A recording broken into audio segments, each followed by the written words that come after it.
Wow, ang lamig ngayon guys, nasa 40 degree. Ano na ngayon, mag-alas 10 na ng umaga. Okay guys, papunta tayo ngayon sa Seafood City dahil doon kami kakain, and then bibili na rin doon sa Ras ng jacket niya kasi nalimutan niya magdala ng jacket, at bibili na rin ako ng long sleeve kasi I can't turn this right. At the light, turn left onto West Ontario Street. You can still go kasi medyo malamig na yun dito. Head north on North LaSalle Drive toward West Erie Street, then turn U-turn at West Delaware Place. Wow, ang ganda na ng Make mga a U-turn at West Delaware Place. dahon dito guys. Oh, it turned yellow now. The Head leaves. north on North LaSalle Drive toward West Oak Street, then turn left Oak, onto right West there, Oak ma'am. Street. Oak. At the light, turn left onto West Oak Street. Wow, the leaves are turned yellow.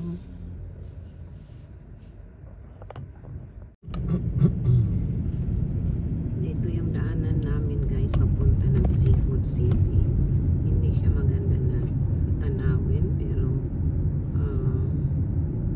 at least punta tayo sa Seafood City.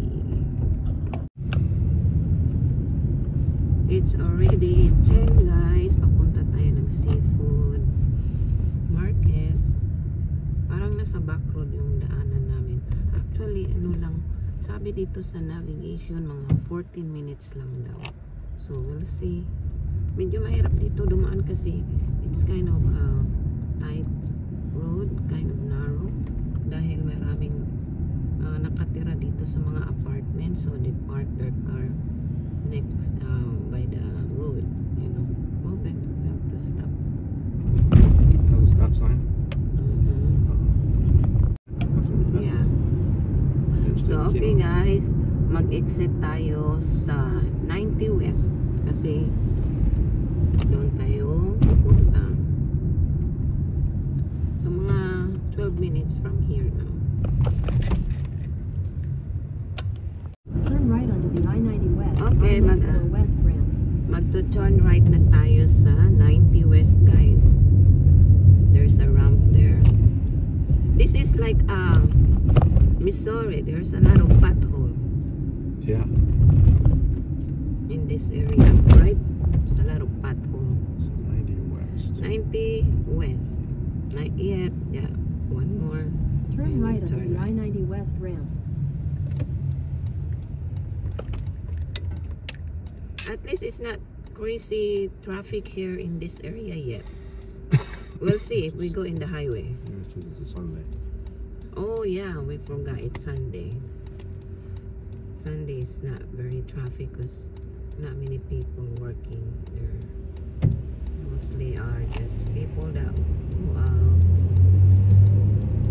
Alright. Now we're headed to 90 West. In 600 feet, merge onto I-90 West. Another choo-choo-train. 90 West na tayo. Continue on I-90 West for 6 miles. 6 miles. So just stay in this lane. Yeah.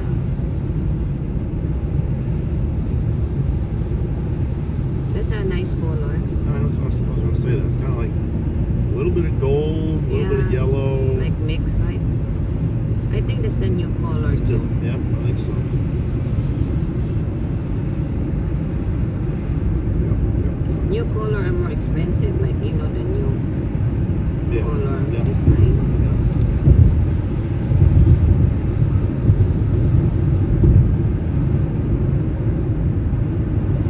So this is 90 West, guys. This is called the 94 West Edens Expressway Millwalk. Not crazy traffic right now, see? Yeah, not too bad. It's like a regular. Chicago is probably pretty light. This is like Kansas City, I-435. Yeah. They have like how many lanes? 1, 2, 3, 4. 4 lanes. Yep. In our area, we have 5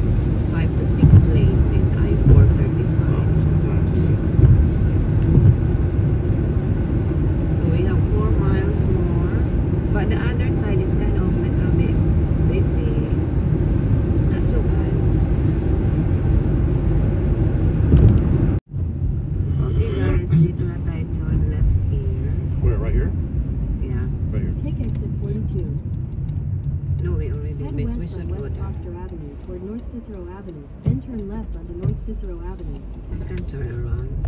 At the light, turn left onto North Cicero Should I do a Avenue. U-turn here? Yeah. In 800 feet, turn left onto North Elston Avenue. You can't, Russ.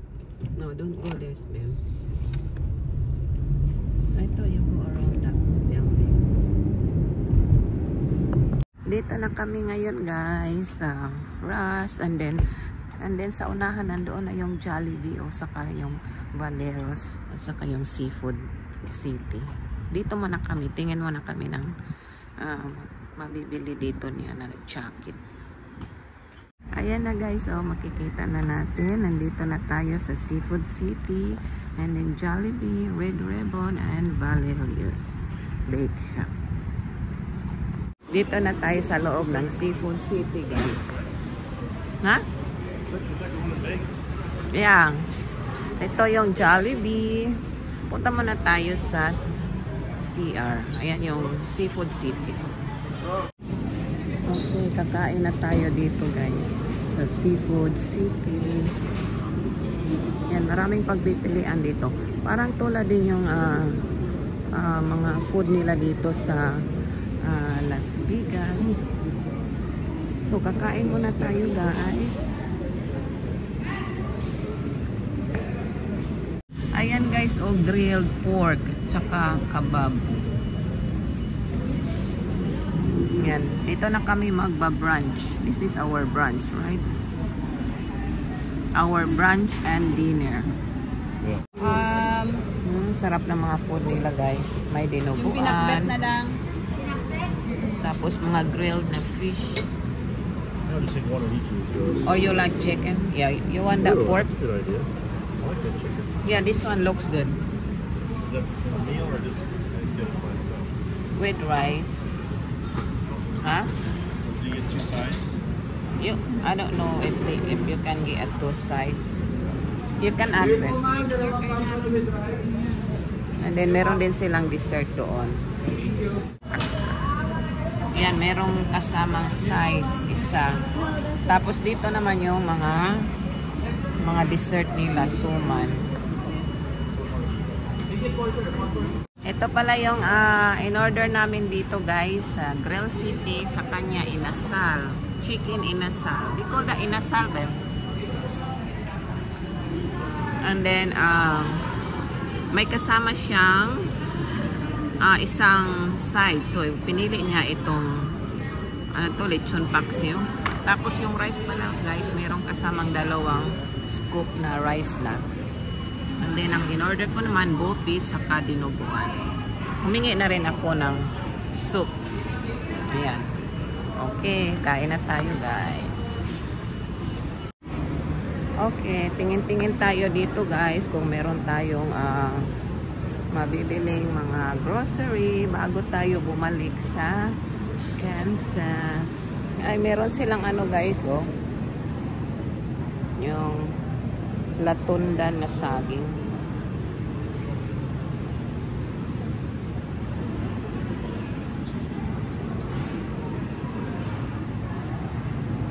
Maganda mamili dito kasi nandito na halos lahat yung mga Filipino vegetable na kailangan natin sa bahay. O, meron silang San Miguel beer, oh. 17.99 yung 6. Yan, San Miguel beer. $18 yung ganito, oh. Bali, 6 lang siya, $18.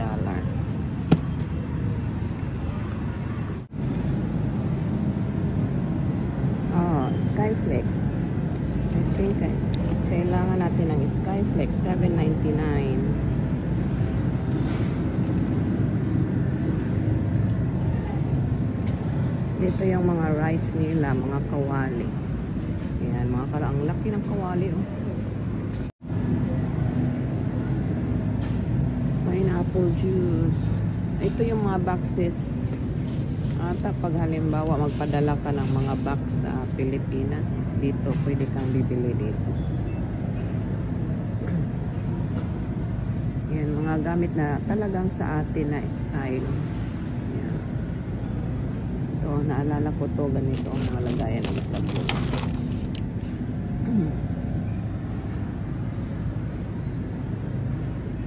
Ayan. Daspan.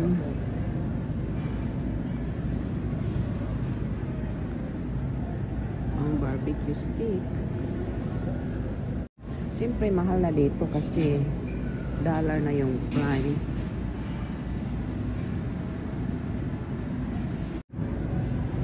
Ito naman mga ano naman to, mga soybeans, mga dried tea leaves. Ayan, classic. Marami sila dito mga product na talagang sa atin na mga Pinoy dito natin makikita.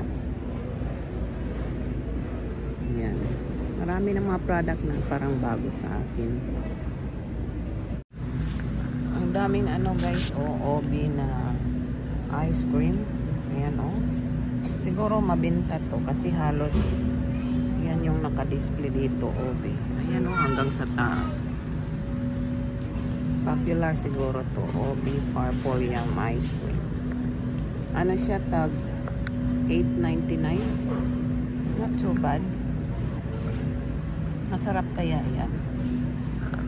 Marami rin mga ibang klase. Pero ito ata yung popular nila dito dahil ayan o, ang dami-dami. Ito naman yung mga chicharon guys. Lapid. Mga popular to na ano eh. Brand. Chicharon. Pangpahaba ng life yan. Pero gusto kong mag-try.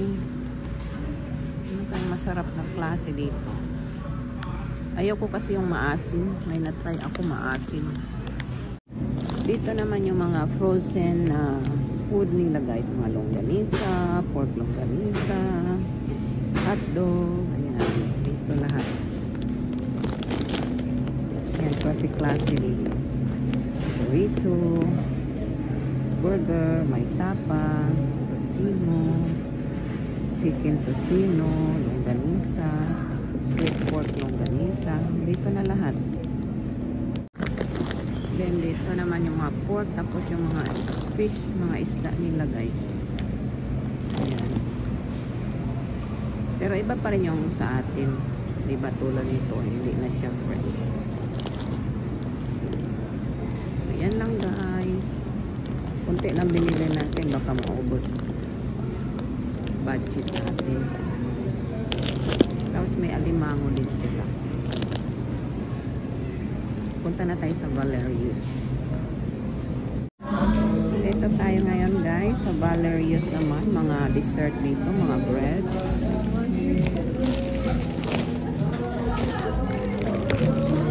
Ensaymada.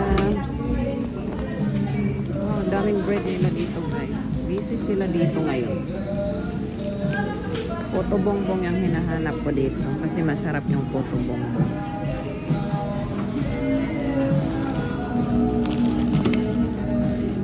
Spanish roll.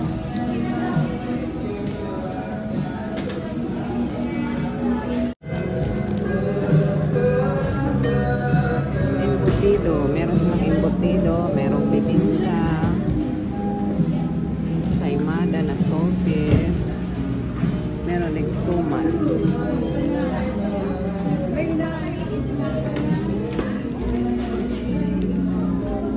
And then meron sila ditong palitaw. Wow, sasarap talaga guys. Wala yung hinahanap ko yung puto bongbong. Ito naman kalamay to siya. Buko pie. Ayan, fresh pa yung buko pie. Sarap rin ito. Chismosa. $5.29. Meron na palang bread na chismosa. This is the same road we came in on, right? Yeah. It was backed up here too. The last. Then it opened up after about 3 or 4 miles. Yeah. Sped up. Pabalik na kami guys sa hotel. Galing kami sa Seafood City. At maganda ngayon yung panahon guys. Ayan o, traffic na talaga. Ayan, normal lang yan dito sa Chicago.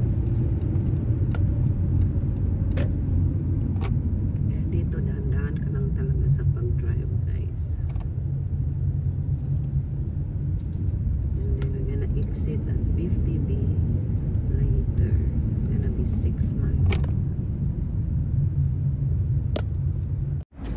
guys, nagwo-walking na kami. Papunta kami doon sa Big Bean. Sinunod lang namin tong navigation guys. So hopefully tama tong navigation.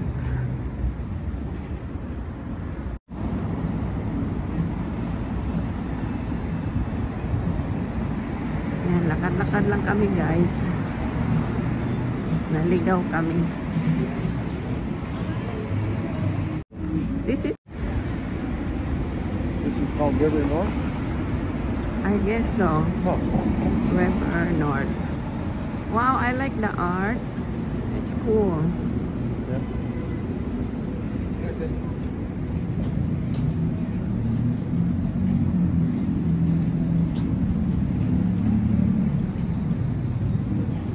This is nice flowers, see?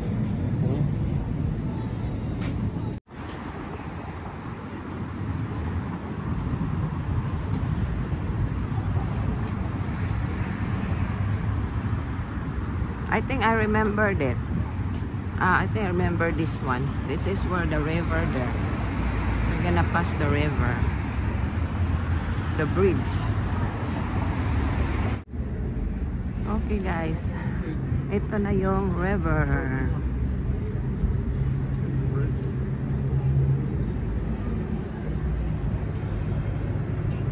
Yan.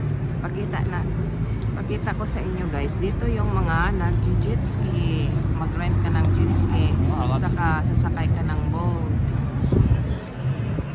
Malapit lang to siya sa may bridge.